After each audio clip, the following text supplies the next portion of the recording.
शिवपुर नाम का एक छोटा सा गांव था। यहाँ के लोग सालों से अपने शांत माहौल, अच्छे और सीधे साधे सरल जीवन शैली के लिए जाने जाते थे। लेकिन बीते कुछ समय में इस क्षेत्र में मौसम का मिजाज तेजी से बदलने लगा था। गर्मी असहनीय होती जा रही थी और फसलें सूखने लगी थीं। सभी लोग गर्मी से बेहाल थे। फिर भी गांव के लोग एक दूसरे की मदद। उसी गांव के कुछ दूरी पर पहाड़ी क्षेत्र में एक प्राचीन गुफा था, जहां एक वृद्ध साधु रहा करते थे।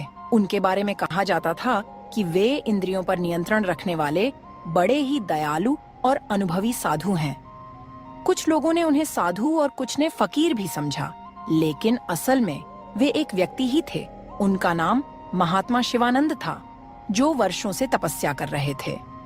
वे अपने दिव्य तप से पहाड़ की उग्र जलवायु को भी सहन कर लेते थे। किंतु इस बार मौसम इतना विकराल रूप ले चुका था कि उनकी सहन शक्ति भी चूकने लगी थी। हे प्रभु, यह कैसी अग्नि परीक्षा है। मेरे शरीर की समस्त शक्ति मानो सूख सी गई है। इस भीषण गर्मी में भी मैंने सदा उपवास और साधना को ही अपना जीवन बना लिया है, पर अब शरीर जवाब दे रही है। खराब होने लगी थी। सूरज की रोशनी इतनी कि अगर कोई बाहर खड़पत हो जाता।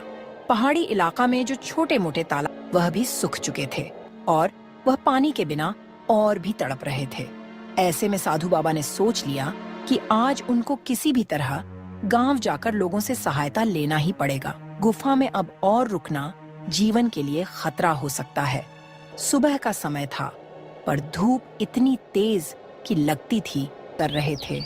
उनकी चाल डगमग हो रही, कंठ सूख चुका था, पर मन में अभी भी उम्मीद थी गांव के लोग उनकी सहायता जरूर करेंगे। रास्ते में